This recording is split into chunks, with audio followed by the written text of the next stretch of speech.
Bismillahirrahmanirrahim. Assalamualaikum warahmatullahi wabarakatuh.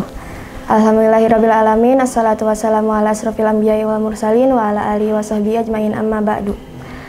Oke, pertama-tama marilah kita panjatkan puji dan syukur kehadirat Allah Subhanahu wa taala, karena dengan rahmat dan karunia-Nya lah kita semua dapat berkumpul dan bisa sampai di Ramadan pada hari ini, dan mudah-mudahan kita bisa sampai juga pada hari kemenangan nanti. Salawat serta salam tak lupa juga kita panjatkan kepada baginda Nabi Muhammad SAW, kepada para sahabatnya, tabiin-tabiatnya, dan semoga sampai kepada kita semua, amin ya rabbal alamin. Nah, teman-teman semua, di sini pada kesempatan hari ini izinkan saya untuk sharing di kultum yang katanya kultum itu kuliah 7 menit. Tapi sebelumnya saya mohon maaf, sepertinya pada kesempatan kali ini saya tidak akan menyampaikan kultum pas di 7 menit, tapi lebih dari 7 menit. Tetapi harapannya mudah-mudahan teman-teman semua bisa tetap menikmati kultum yang saya sampaikan ini, dan mudah-mudahan teman-teman bisa mendapatkan yang baik-baiknya dan membuang yang buruk-buruknya dari kultum saya pada kesempatan kali ini. Nah, untuk kesempatan kali ini saya akan membahas mengenai Ramadan di Palestina. Nah, seperti yang kita ketahui, pada bulan Ramadan ini banyak sekali umat muslim yang menunggu-nunggu kehadirannya, karena bulan ini merupakan bulan yang penuh dengan keberkahan. Dan pastinya warga Palestina pun, saudara-saudara kita di sana pun sama seperti kita gitu, menunggu-nunggu datangnya bulan Ramadan ini. Nah, pada bulan Ramadan di sana, di Palestina, warga Palestina itu biasanya menerangi jalanan-jalanan yang gelap itu dengan lampu-lampu gitu, dengan pencahayaan agar jalanan itu mendapat penerangan gitu. Jadi tidak terasa gelap di jalanan tersebut gitu. Nah, kenapa warga Palestina itu melakukan itu? Karena warga Palestina itu ingin menghidupkan atmosfer dan juga keadaan di Palestina supaya terdapat kebahagiaan, walaupun sebenarnya warga Palestina itu sendiri di bulan Ramadan ini tetap mendapatkan tekanan dari para penjajah Israel. Nah, kemudian selama bulan Ramadan dibandingkan dengan bulan-bulan yang lain gitu ya, warga Palestina itu mendapatkan sedikit kelonggaran untuk beribadah di kawasan Masjidil Aqsa. Walaupun pada kenyataannya tetap saja ada serangan-serangan, baik itu serangan kecil maupun serangan yang brutal ketika bulan Ramadan ini berlangsung di sana gitu.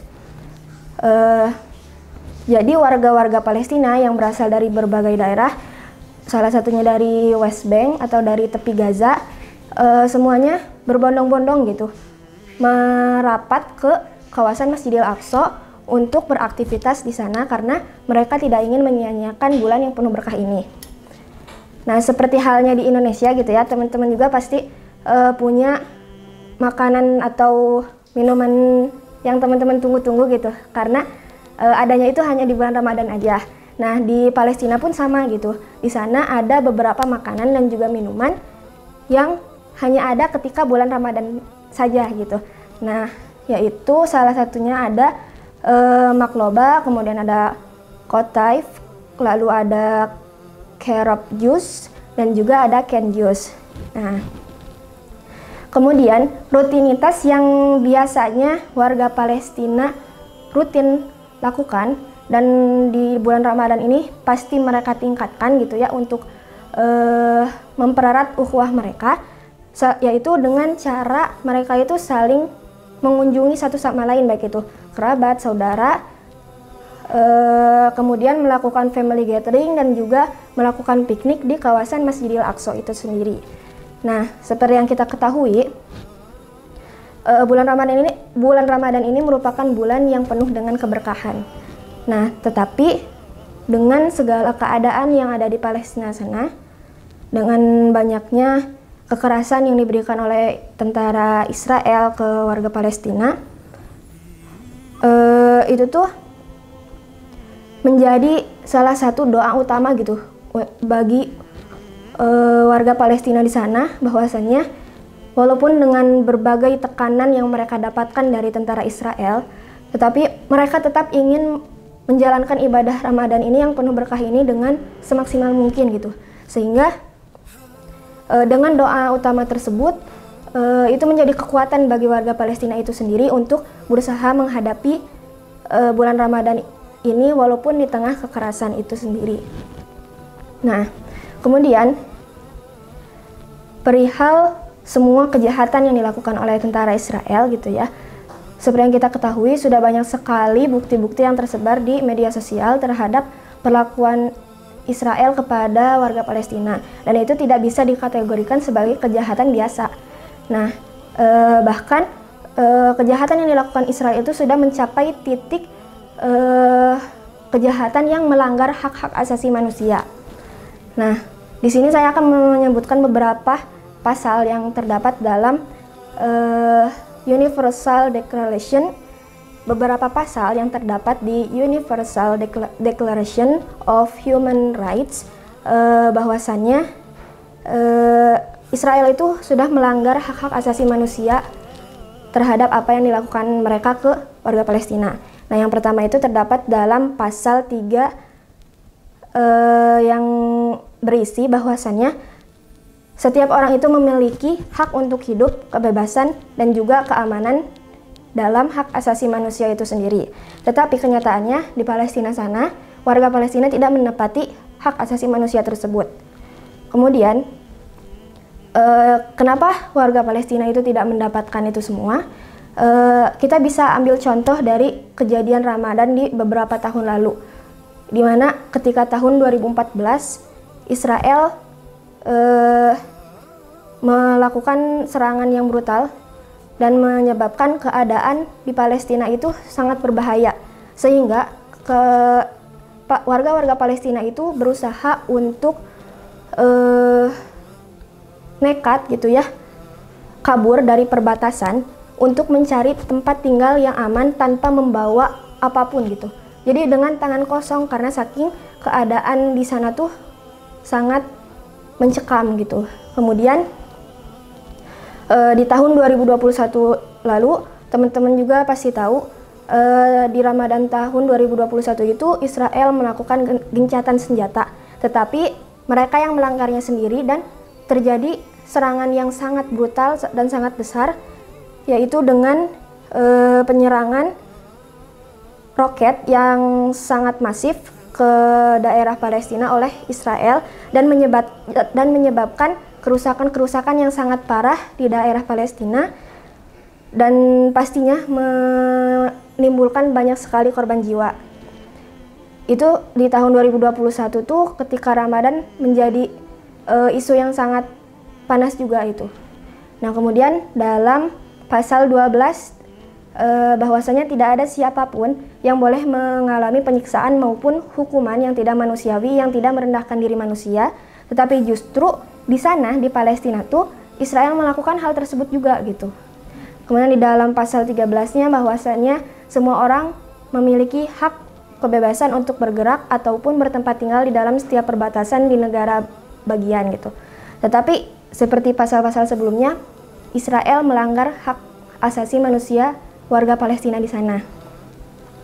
Kemudian di dalam pasal 18-nya pun bahwasanya setiap orang memiliki hak untuk kebebasan pikiran, mengubah agama atau kepercayaan, dan juga kebebasan untuk sendiri maupun berkelompok gitu. Dan juga dalam hal beribadah.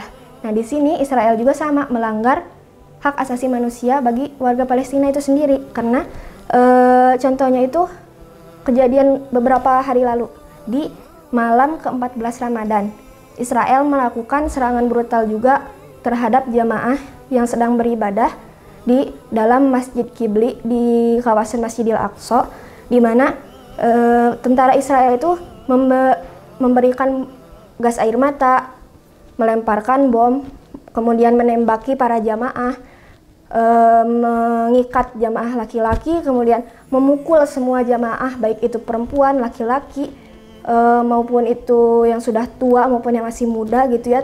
Mereka tuh benar-benar memukuli semuanya tanpa memandang usia.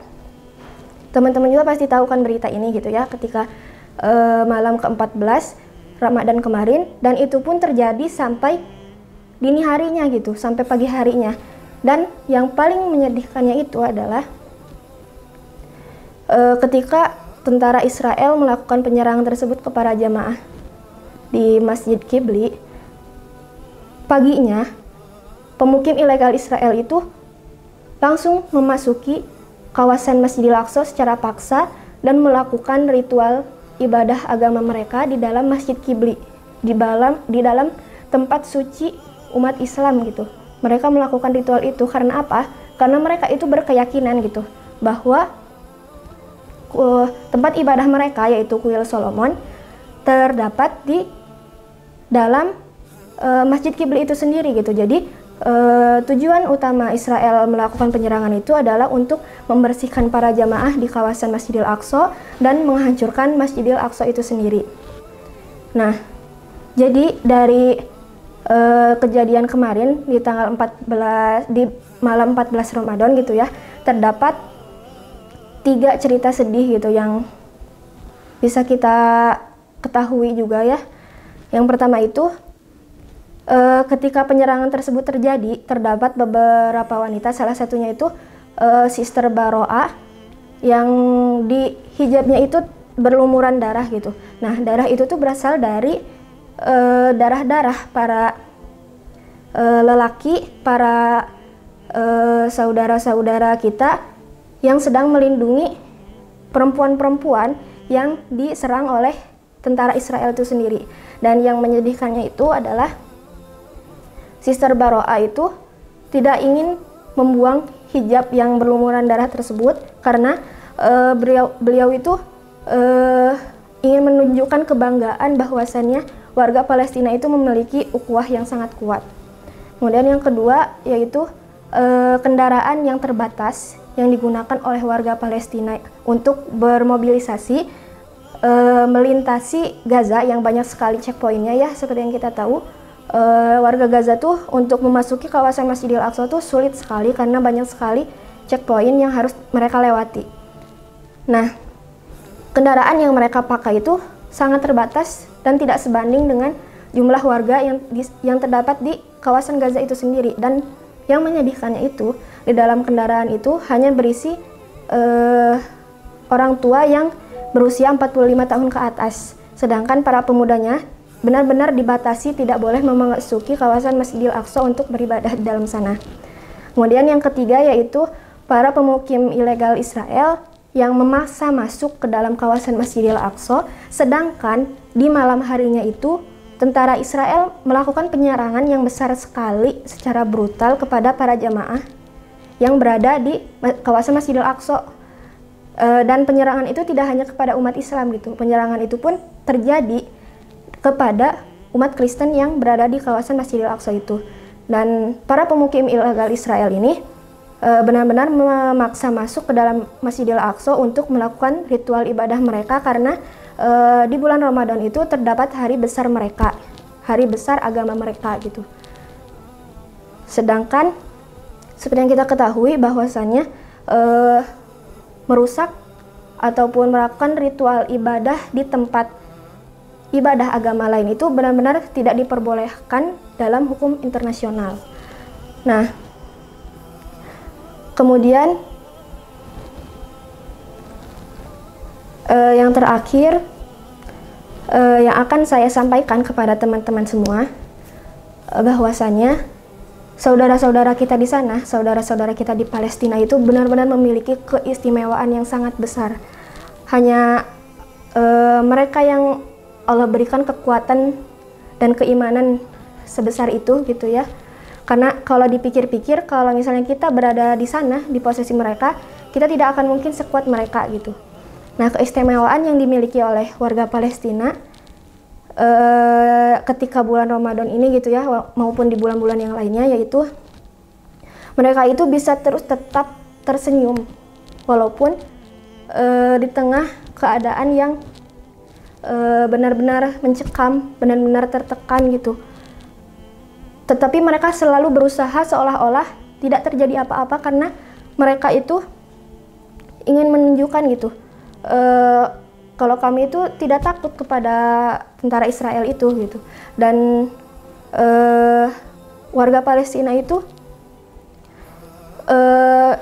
tidak ingin menyia-nyiakan kesempatan mereka bertemu dengan bulan Ramadan yang penuh berkah ini hanya karena serangan-serangan yang diberikan oleh Israel kepada mereka gitu. Mereka tidak ingin melewatkan momen-momen yang sangat penting di bulan suci Ramadan ini, dan mereka tuh menunjukkan kepada kita gitu bahwasannya mereka bisa mengubah dan menunjukkan kepada kita bahwa dalam situasi maupun kondisi yang sedang down sekali gitu ya, mereka tetap bisa mengatasinya demi mendapatkan keberkahan di bulan suci Ramadan ini. Nah, jadi teman-teman, setelah kita ketahui gitu ya bagaimana keadaan di Palestina sana, dan sekarang kita tinggal beberapa hari lagi nih menuju kemenangan, dan beberapa hari lagi kita merasakan bulan suci Ramadan di tahun ini. Jadi kita berusaha semaksimal mungkin untuk memaksimalkan ibadah kita di sisa-sisa terakhir malam Lailatul Qadar ini. Kita bayangkan saja warga Palestina, saudara-saudara kita di sana tuh dengan tekanan yang sebesar itu, mereka bisa tetap memaksimalkan ibadah mereka gitu. Sedangkan kita di sini, Allah sudah beri kenyamanan, ketenangan untuk beribadah gitu ya. Tapi kenapa tidak kita manfaatkan semaksimal mungkin gitu? Maka dari itu kita harus bisa memanfaatkan sisa-sisa terakhir di bulan suci Ramadan ini dengan semaksimal mungkin, dan jangan lupa terus selipkan doa untuk saudara kita di Palestina sana. Mudah-mudahan saudara kita di sana bisa sama-sama seperti kita gitu ya, bertemu dengan hari kemenangan nanti. Mungkin cukup sekian dari saya. Mohon maaf apabila banyak kekurangan dan kesalahan. Saya memohon koreksiannya juga ketika ada penyampaian yang saya berikan itu kurang dan juga salah.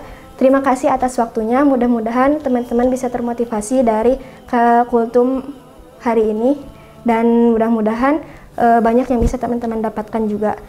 Sekian dari saya. Wabillahi taufiq wal hidayah. Wassalamualaikum warahmatullahi wabarakatuh.